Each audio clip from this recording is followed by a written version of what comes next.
Hi, junior accountant പരീക്ഷയ്ക്കുള്ള ഒരു ചെറിയൊരു previous year MCQ നമുക്ക് നോക്കാം. ഓക്കെ, ചോദ്യം നോക്കാം. The number of subordinate being efficiently and effectively managed by the individual manager. ഇതാണ് ചോദ്യം. അപ്പോൾ ഈ ചോദ്യം വായിക്കുമ്പോൾ തന്നെ നമുക്ക് മനസ്സിലാവണം ഇത് ഏത് ഏരിയ എന്നാണ്. ഏതാണ്? മാനേജ്മെൻറ്റ് എന്നുള്ള ഏരിയ എന്നാണ് അല്ലേ? മാനേജ്മെൻറ്റ്. അപ്പോൾ ഓപ്ഷൻസ് നോക്കിയേ. Esprit, de corps, authority, span of control, level of management. ഇതും കൂടി വായിക്കുമ്പോൾ നമുക്ക് മനസ്സിലാക്കണം എന്താണ് മാനേജ്മെൻറ്റിൻ്റെ പ്രധാനപ്പെട്ട പ്രിൻസിപ്പിൾസ് ഒക്കെയാണ് ഇവിടെ പറയുന്നത് അല്ലേ? അന്നേരം ഇവിടെ നമുക്ക് ചോദ്യം വായിക്കുമ്പോൾ എന്താ അവിടെ മനസ്സിലായത്? അതായത് ഒരു ഇൻഡിവിജ്വൽ മാനേജർക്ക് എഫക്റ്റീവലും എഫിഷ്യൻ്റ്ലി ആയിട്ട് മാനേജ് ചെയ്യാൻ പറ്റുന്ന സബോർഡിനേറ്റിൻ്റെ എണ്ണം അതിനെ സൂചിപ്പിക്കുന്ന ഒരു പ്രിൻസിപ്പിളാണ് പറഞ്ഞിരിക്കുന്നത്. ഇവിടെ നമുക്ക് അറിയാം ഏതാണ്?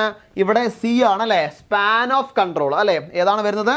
സ്പാൻ ഓഫ് കൺട്രോൾ ആണ് അവിടെ ആൻസർ ആയിട്ട് വരുന്നത്. Span of control. അപ്പോൾ സ്പാൻ ഓഫ് കൺട്രോൾ ആണ് ഇവിടെ ആൻസർ ആയിട്ട് വരുന്നത്. അപ്പോൾ ഇതേപോലുള്ള കൂടുതൽ MCQ വീഡിയോസ് കാണാൻ വേണ്ടി ചാനൽ സബ്സ്ക്രൈബ് ചെയ്യൂ. താങ്ക്